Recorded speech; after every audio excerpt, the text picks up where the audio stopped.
اعوذ باللہ من الشیطان الرجیم بسم اللہ الرحمن الرحیم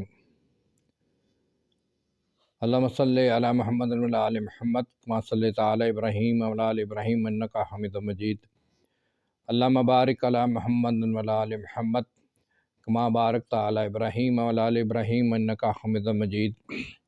معزز سامعین کرام، السلام علیکم ورحمۃ اللہ وبرکاتہ۔ عبدالرحمن اوان سلسلہ سیرت نبی کے ساتھ آپ کی خدمت میں حاضر۔ آج کے موضوع سیرت نبی کے سلسلہ میں کچھ معاملات وراثت کے جو نبی پاک صلی اللہ علیہ وسلم پر حکم آتے رہے قرآن کے ذریعہ۔ اللہ تعالیٰ اسی طرح وراثت ہے، وصیت ہے، وقف ہے، نکاح و طلاق اور کچھ حرام و حلال کے بارے میں معاملات ہیں، وہ میں انشاءاللہ بیان کروں گا۔ شریعت کی تکمیل میں جو تدریج ملحوظ رہی، اس کے لحاظ سے وراثت، نکاح، طلاق، قصاص، تعزیرات وغیرہ کے احکام بعثت سے بہت بعد آئے۔ سبب یہ ہے کہ ان احکام کے اجراء کے لیے ایک نافذ الامر قوت کی ضرورت تھی جو اب تک اسلام کو حاصل نہیں ہوئی تھی۔ غزوہ بدر کے بعد سے اسلام کی سیاسی طاقت کا نشو و نما شروع ہوا۔ ہجرت کے پہلے اور دوسرے سال میں جو احکام نازل ہوئے وہ تحویل قبلہ، فردیت، روزہ، زکوٰۃ، فطر، نماز عید اور قربانی تھی۔ تیسرے سال سے جب اسلام کے کاروبار زیادہ پھیلنے شروع ہوئے تو سب سے پہلے وراثت کا قانون قرآن مجید میں نازل ہوا۔ تو وراثت کے بارے میں جب اللہ کا حکم آیا، مسلمان جب ابتدا مدینہ آئے تو اس وقت یہ حالت تھی کہ باپ مسلمان ہے تو بیٹا کافر ہے، ایک بھائی کافر ہے تو دوسرا بھائی مسلمان ہے۔ اس حالت میں اقربا اور احزا کی وراثت کا قانون کیوں کر نافذ ہو سکتا تھا؟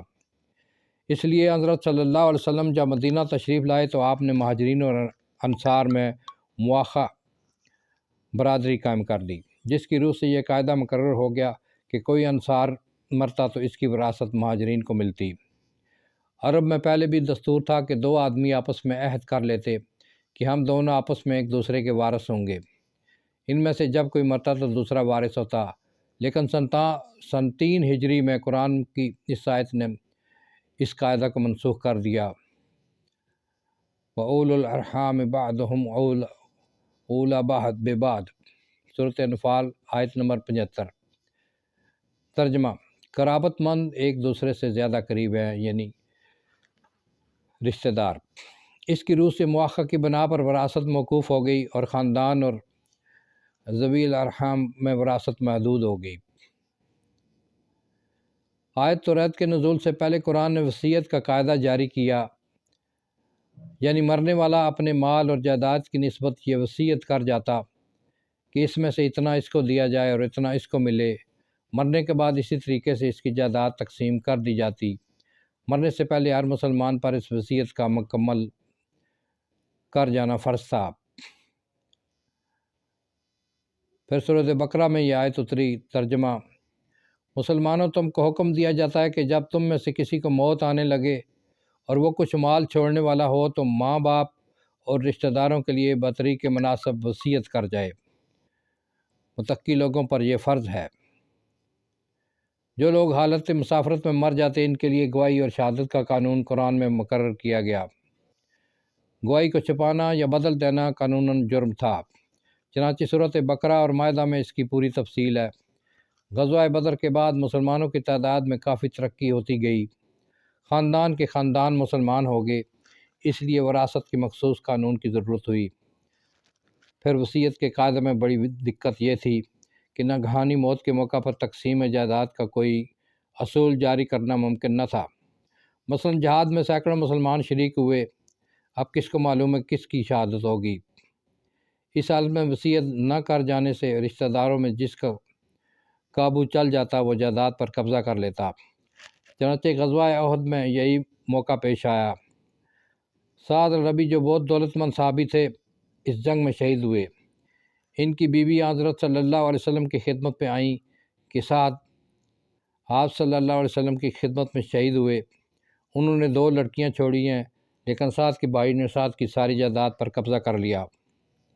حضرت صلی اللہ علیہ وسلم نے فرمایا خدا فیصلہ کرے گا۔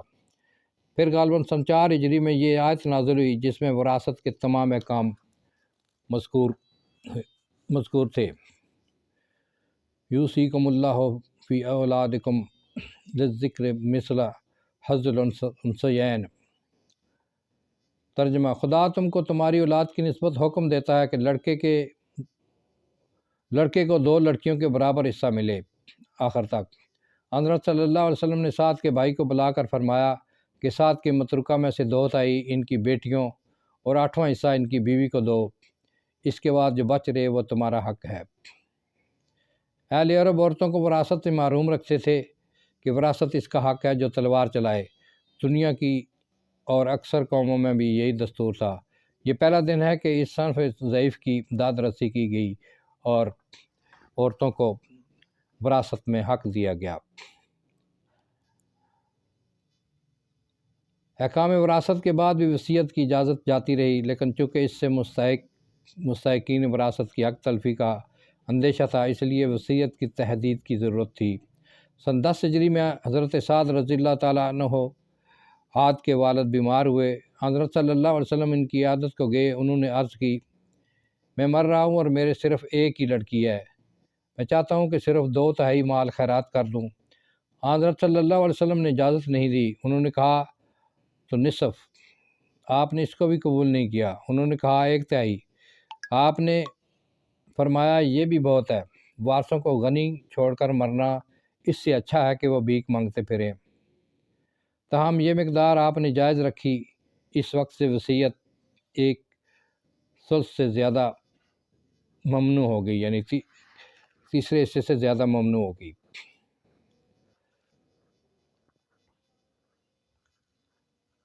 اسلام میں وقف کی تاریخ نہایت قدیم ہے۔ حضرت صلی اللہ علیہ وسلم نے ہجرت کے پہلے ہی سال مدینہ میں مسجد نبی کی بنیاد جس زمین میں رکھی تھی وہ 2 یتیموں کی ملکیت تھی۔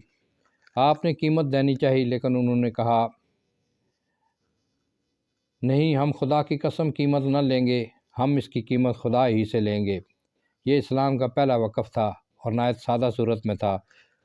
چنانچہ امام بخاری اس حدیث کو وقف مشاع مشترکہ جائیداد کا وقف کے ثبوت میں لاتے ہیں۔ اس کے بعد سن 4 ہجری اور 5 ہجری میں یہ آیت نازل ہوئی، لن تنالوا البر حتی تنفقوا مما تحبون۔ سورۃ آل عمران آیت نمبر 92۔ تم نیکی اس وقت تک نہیں پا سکتے جب تک وہ خدا کی راہ میں نہ دے دو جو تم کو سب سے محبوب ہے۔ تو ابو طلحہ صحابی حضرت صلی اللہ علیہ وسلم کی خدمت میں آئے اور عرض کی، یا رسول اللہ، بیرہا مجھ کو سب سے زیادہ محبوب ہے، یہ کنواں ہے، اس کا نام ہے، میں اس کو خدا کی راہ میں صدقہ کرتا ہوں اور اس کا ثواب اور اجر خدا سے چاہتا ہوں۔ آپ صلی اللہ علیہ وسلم نے جس مصرف میں چاہیں اس کو رکھیں۔ چنانچہ آپ کے مشورہ سے انہوں نے اس کا منافع اپنے احضاء پر وقف کر دیا۔ اب تک وقف کے جو الفاظ استعمال ہوئے تھے وہ صرف یہ تھے کہ وہ ذاتی تصرف سے نکال کر خدا کی ملکیت میں دیا گیا، لیکن سن 7 ہجری میں غزوہ خیبر کے بعد اس کی حقیقت بالکل واضح کر دی گئی۔ خیبر میں حضرت عمر رضی اللہ تعالیٰ عنہ کو ایک زمین ملی تھی۔ حضرت عمر رضی اللہ تعالیٰ عنہ نے اس کو وقف کرنا چاہا۔ حضرت صلی اللہ علیہ وسلم کی خدمت میں حاضر ہوئے۔ آپ نے فرمایا، اگر چاہو اصل جائیداد باقی رکھو اور منافع صدقہ کرو۔ چنانچہ اس شرائط کے ساتھ وہ جائیداد وقف ہوئی۔ نکاح اور طلاق۔ نکاح کے متعلق جو اصلاحی احکام آئے ان کی تفصیل اصلاحات کے عنوان سے نیچے آئے گی۔ یہاں صرف اس قدر لکھنا کافی ہے کہ اسلام سے پہلے عرب میں کئی قسم کے نکاح کے طریقے رائج تھے، جن میں سے ایک کے سوا سب زنا کے مشابہ تھے۔ سب سے پہلے اسلام نے اس کو ناجائز ٹھہرایا۔